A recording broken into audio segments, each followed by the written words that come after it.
The day started like any other in the Dahmer household. The sun had just risen.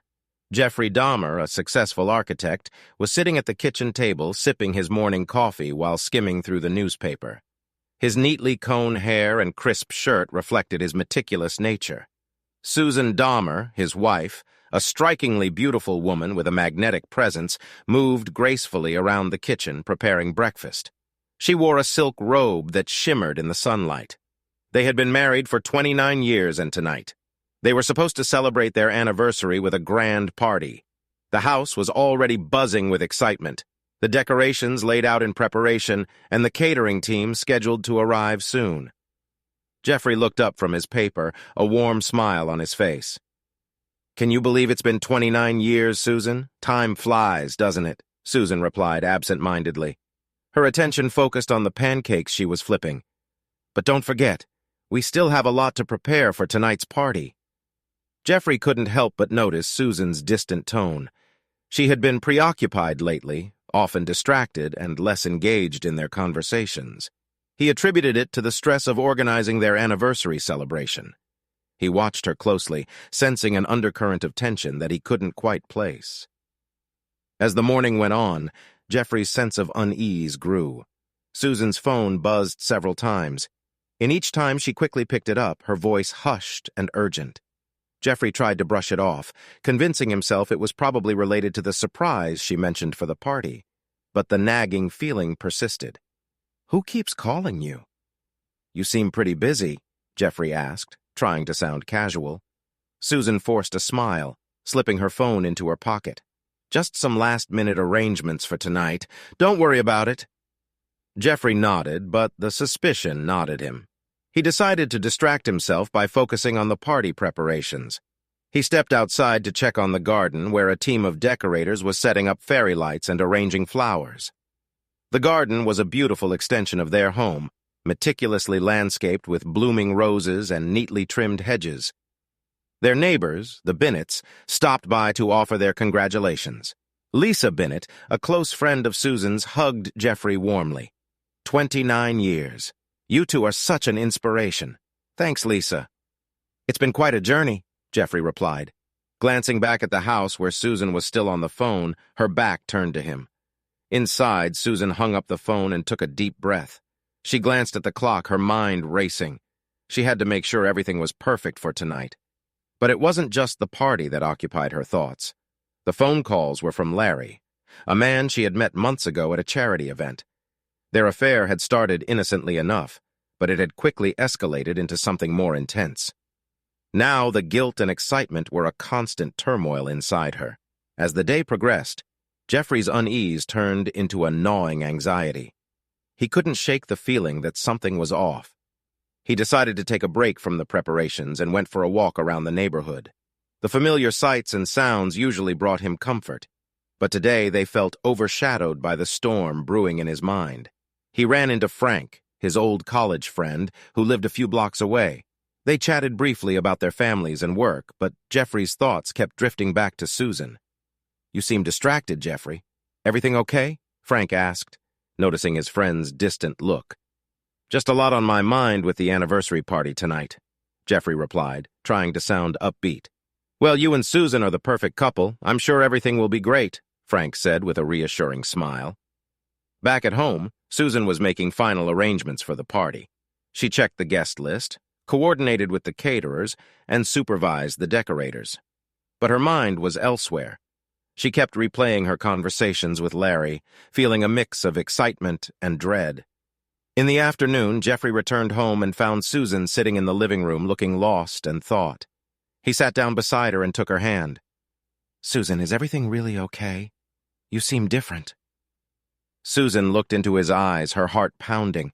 She wanted to tell him the truth to end the affair and focus on their marriage. But the words wouldn't come. "I'm just tired, Jeffrey. It's been a lot of work preparing for tonight." Jeffrey squeezed her hand, trying to reassure her. "We'll get through this together, like we always have." The rest of the day passed in a blur of activity. The caterers arrived, and the house filled with the delicious aromas of gourmet food. Guests began to arrive, their laughter and chatter filling the air. Jeffrey and Susan greeted them warmly, playing the role of the perfect hosts. Finally, the evening arrived, and the Dahmer residence was abuzz with preparations for the party. Jeffrey Dahmer moved through the house, ensuring everything was perfect. He adjusted the floral arrangements, checked the champagne glasses, and exchanged pleasantries with the catering staff. The doorbell rang, startling him from his thoughts. That must be the first guest, he thought, heading to the door with a welcoming smile. Jeffrey opened the door, his smile freezing as he took in the sight before him. Standing there was a towering, intimidating, big, dark man with a smug grin plastered across his face. He wore a leather jacket and exuded an air of menace. "Can I help you?" Jeffrey asked, his voice tinged with confusion and unease. The stranger leaned against the doorframe, his grin widening. "Hey, loser, I'm taking your wife on a wild night out and will satisfy her until morning. You can't say no." Jeffrey's heart sank as he saw Susan descending the staircase behind him, wearing a revealing dress that left little to the imagination. Her hair was styled provocatively, and she wore a bold red lipstick that Jeffrey had never seen on her before. She looked at him with a mix of defiance and excitement. Susan reached the bottom of the stairs, her heels clicking on the polished floor. She smiled, but it didn't reach her eyes. "Today's going to be so much fun. I'm leaving, honey. Don't wait for me for dinner. I can't miss him today. We can celebrate later." Jeffrey stood there, stunned and speechless, as the reality of the situation hit him like a freight train. His wife was leaving with another man right in front of his eyes on their anniversary. The room seemed to spin around him, the voices and laughter from the party preparations fading into a dull roar. The stranger, sensing Jeffrey's shock, chuckled. "What's the matter, Jeffrey? Didn't see this coming?" He wrapped an arm around Susan's waist, pulling her close. Jeffrey felt a surge of anger and humiliation. He wanted to yell to stop them, but he was rooted to the spot, his mind racing. Susan turned to the stranger, whispering something in his ear that made him laugh even louder. As they walked out the door, Jeffrey heard the sound of laughter from the living room, where their friends and family were gathered, unaware of the drama unfolding at the front door. He felt a wave of nausea, the betrayal cutting deep. Inside, the party was in full swing. Jeffrey's best friend Tom noticed the look on Jeffrey's face and approached him. Tom was a tall, burly man with a kind heart. He had known Jeffrey and Susan for years and had always admired their relationship. "Jeffrey, everything okay?" Tom asked, his brow furrowed with concern. Jeffrey forced a smile, trying to regain his composure. "Yeah, just a little overwhelmed." Susan had to step out for a bit. Tom didn't look convinced, but nodded. "If you need anything, you know where to find me."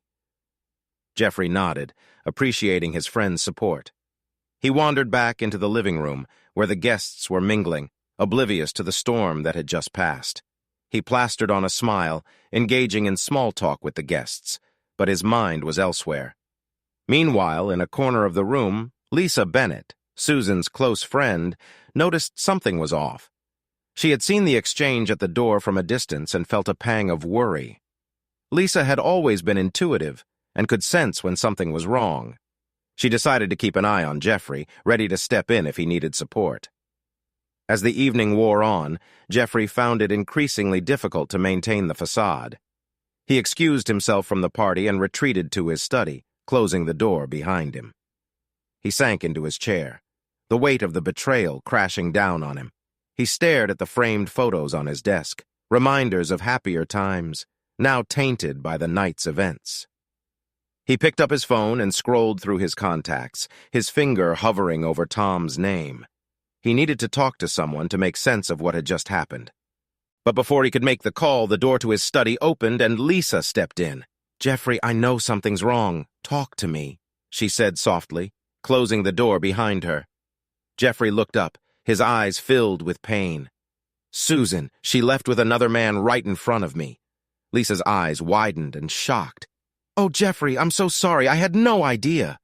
Jeffrey ran a hand through his hair, struggling to hold back tears. "I don't know what to do, Lisa. Everything feels like it's falling apart." Lisa crossed the room and sat down beside him, placing a comforting hand on his shoulder. "We'll figure this out, Jeffrey. You're not alone in this." The rest of the night passed in a blur for Jeffrey. The The party continued, but for him it was a hollow charade. He made excuses, slipped back into the role of host when necessary, but his mind was miles away, grappling with the shock and betrayal. As the last guests left and the house grew quiet, Jeffrey stood alone in the living room, the remnants of the celebration around him. He stared at the door where Susan had walked out with another man and felt a cold determination settle in his heart. "This isn't over," he whispered to himself, his eyes hardening with resolve. "They will regret this." The calm before the storm had passed, and now the storm was here, promising a path of vengeance and reckoning. Jeffrey muttered to himself, his voice low and filled with resolve. "They think they can just walk all over me? I'll show them what a big mistake they made." Jeffrey knew he needed a clear head to devise a plan. He walked to his study, a place where he had always found solace and clarity. The room was filled with architectural models and blueprints, symbols of his meticulous nature and strategic mind. He sat at his desk, turning on the lamp that cast a warm, focused light on his workspace. He opened his laptop and began gathering information on Susan's lover. It didn't take long to find him. Larry Jensen, a local businessman with a reputation for shady dealings. Jeffrey's fingers flew over the keyboard as he delved deeper into Larry's background, uncovering his vulnerabilities and weaknesses. Financial troubles, illicit affairs, and a fragile reputation.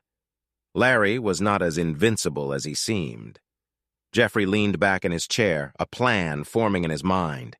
He needed allies, people who could help him execute his revenge without leaving a trace back to him. He picked up his phone and contacted a few trusted friends who specialized in various unsavory activities. These were friends he had helped in the past, and they owed him favors. It was time to call them in.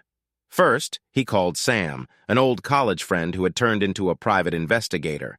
Sam had a knack for digging up dirt and gathering intel discreetly.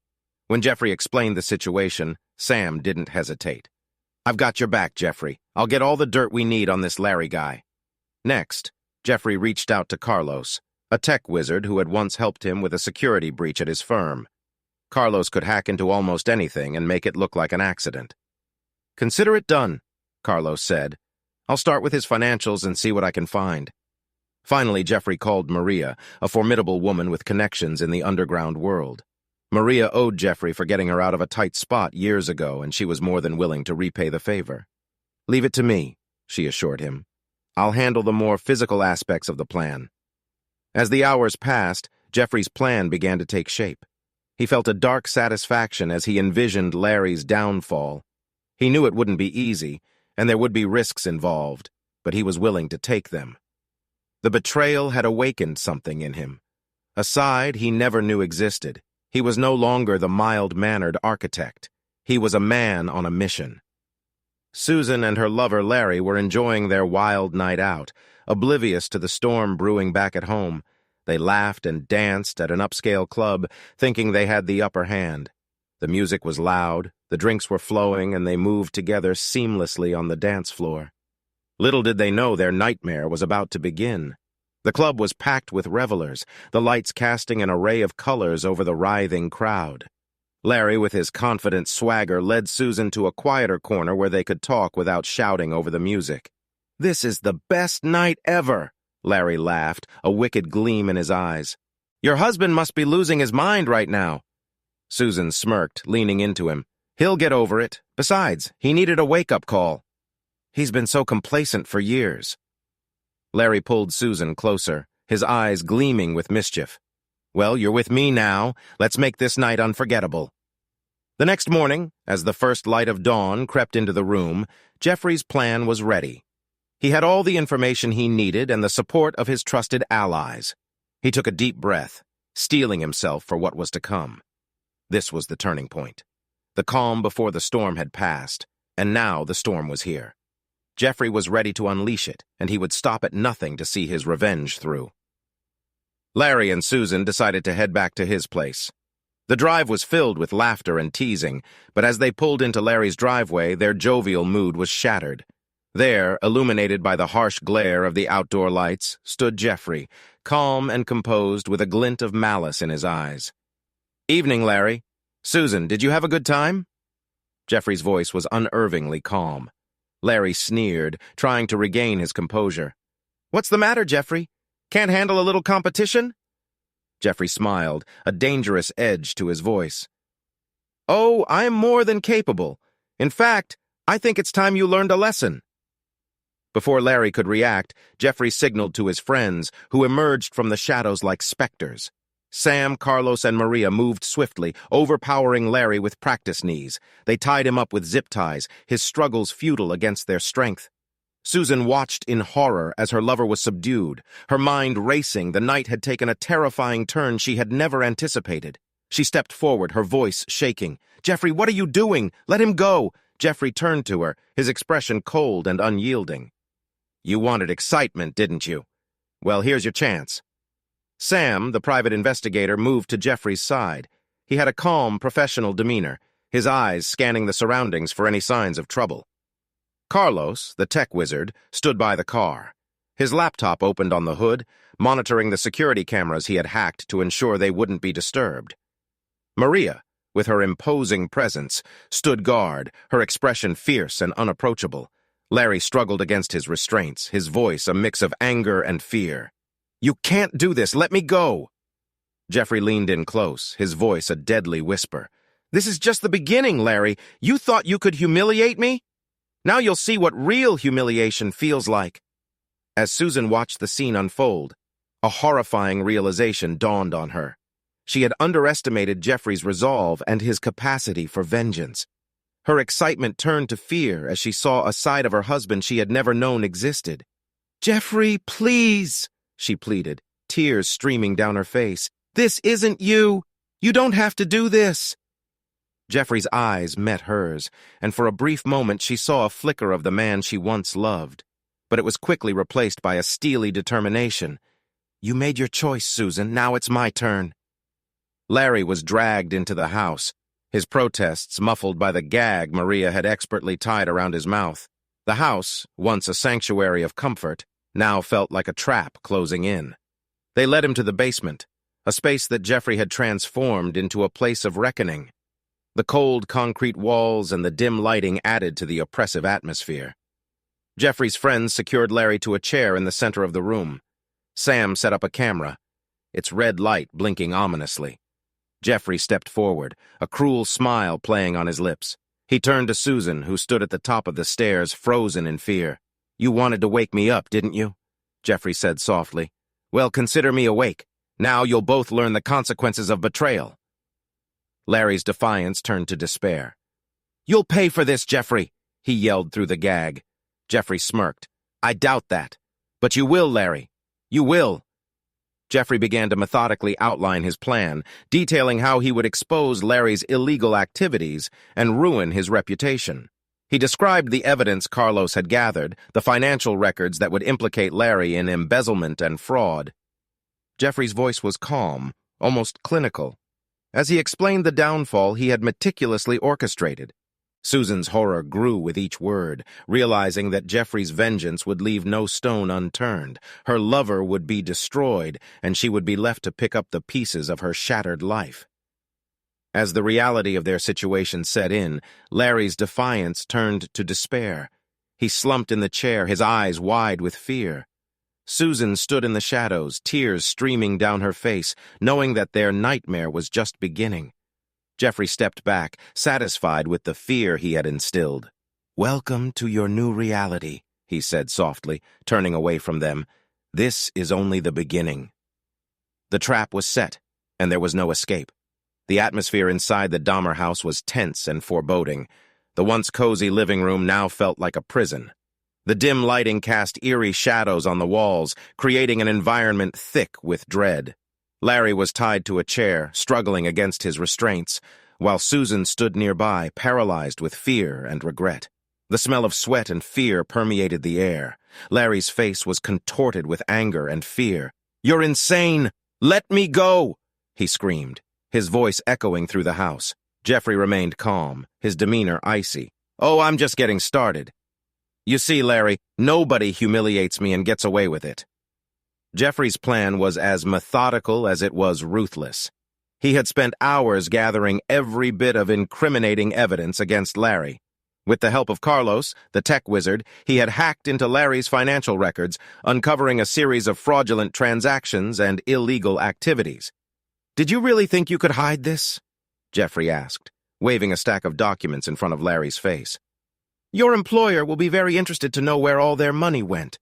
Larry's eyes widened in horror as he realized the extent of Jeffrey's knowledge.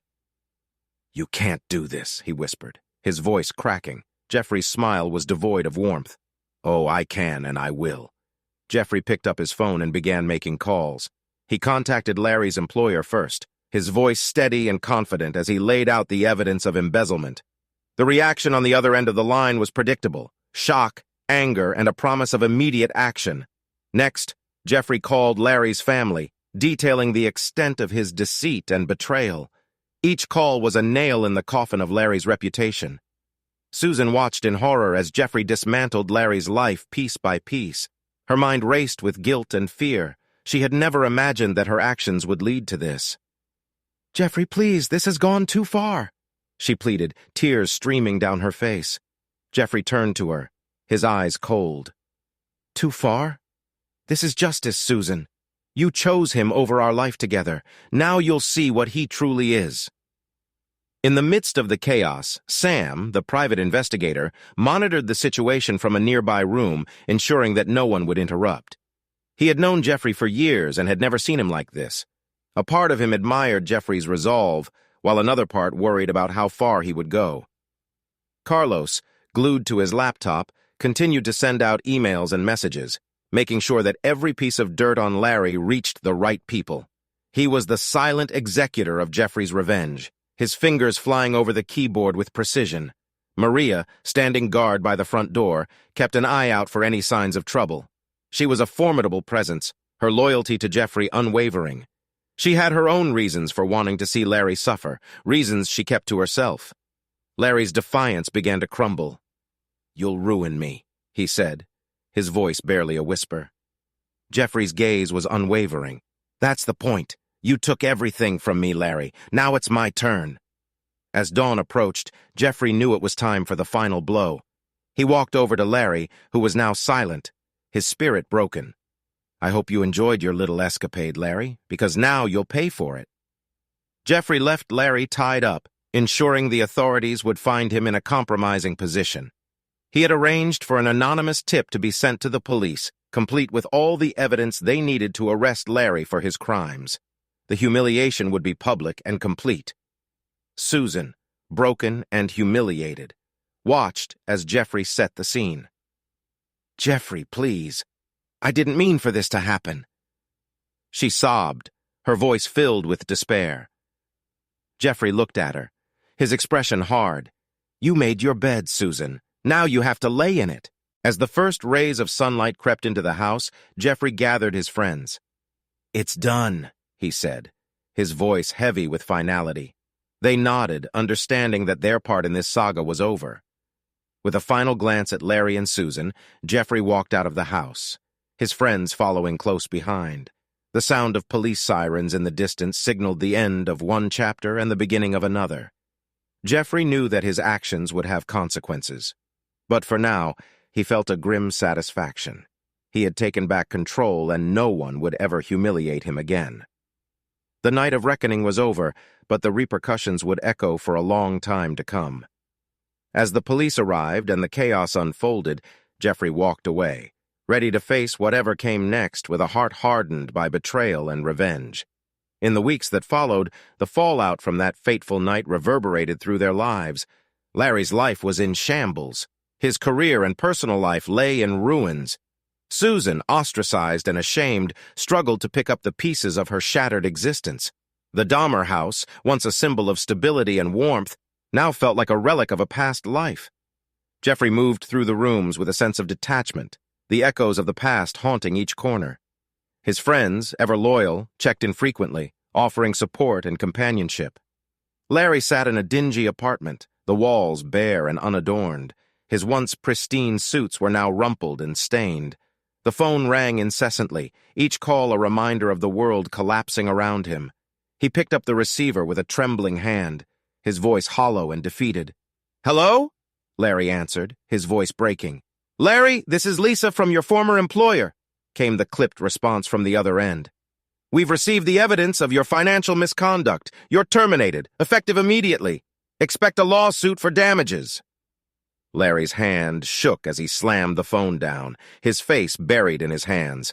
The weight of his downfall was crushing. The few remaining contacts he had turned their backs on him, and even his family was hesitant to offer solace. Susan, once the center of a luxurious life, found herself grappling with a new reality. The community that had once embraced her now shunned her, whispers of her betrayal following her like a shadow. Her attempts to salvage her social standing and rebuild her life were met with cold shoulders and judgment. One afternoon, she sat in a small cafe, her face buried in her hands. The barista, a young woman with sympathetic eyes, approached her with a cup of coffee. "Here's your coffee," the barista said gently, placing the cup in front of Susan. "It's on the house. I know things are tough right now." Susan looked up, her eyes red and weary. "Thank you. I just don't know where to start." The barista smiled warmly. "Sometimes you have to start small, one step at a time." Susan nodded, grateful for the kindness amidst the harshness of her reality.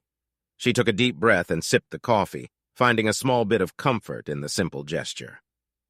Jeffrey was at his office, immersed in work, when his friend Mike came by for a visit. The office, filled with the clatter of keyboards and hushed conversations, contrasted sharply with the chaos of Jeffrey's personal life. Mike leaned against the doorframe, his expression a mix of concern and curiosity.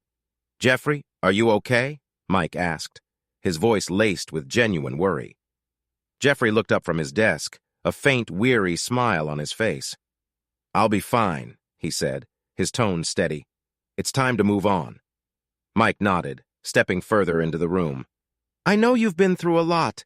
If you need anything, you can count on me." Jeffrey appreciated the offer, though his heart was heavy. "Thanks, Mike. It means a lot." Jeffrey embraced new opportunities, finding solace in his work and the support of his friends. He poured his energy into his career, taking on challenging projects that reignited his passion. His work was not just a distraction, but a path to personal growth and redemption. Jeffrey attended a networking event, his demeanor transformed from the man broken by betrayal to a figure of strength and resolve. The event was bustling with energy, a mix of industry professionals and eager entrepreneurs.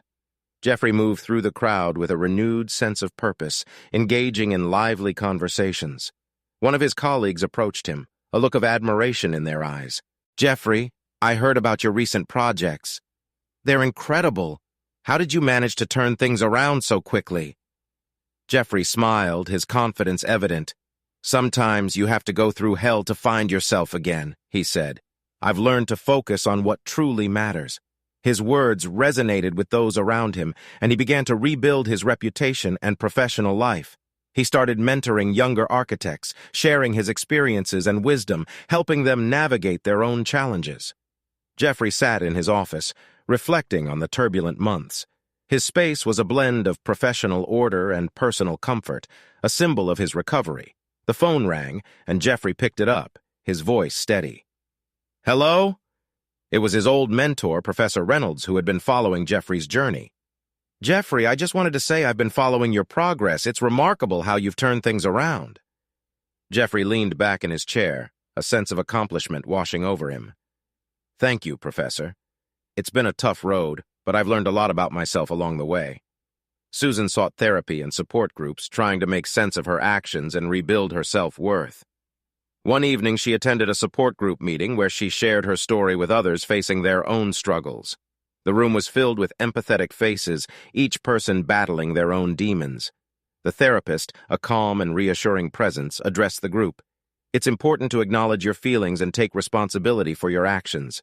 Healing begins with understanding and forgiveness." Susan, her voice trembling, shared her story. "I've made so many mistakes. I'm trying to find a way forward, but it's hard." A fellow group member with a kind smile spoke up. "We all make mistakes. What matters is what you do next. Keep moving forward, one step at a time." Susan left the meeting with a glimmer of hope. She realized that rebuilding her life would be a long and challenging process, but it was a journey she had to undertake.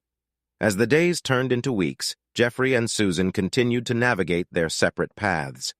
Jeffrey found satisfaction in his professional achievements and personal growth, while Susan began to rebuild her life, albeit slowly and with much effort. Jeffrey sat at his desk, reflecting on the turbulent months. The pain of betrayal lingered, but it no longer held him captive. He looked out the window, watching the city come to life as the sun set, casting a warm glow over everything. Sometimes you have to go through hell to find yourself again, Jeffrey said to himself, and sometimes that journey makes you stronger than you ever thought possible. With a renewed sense of purpose, Jeffrey prepared to face whatever the future held, ready to embrace the next chapter of his life.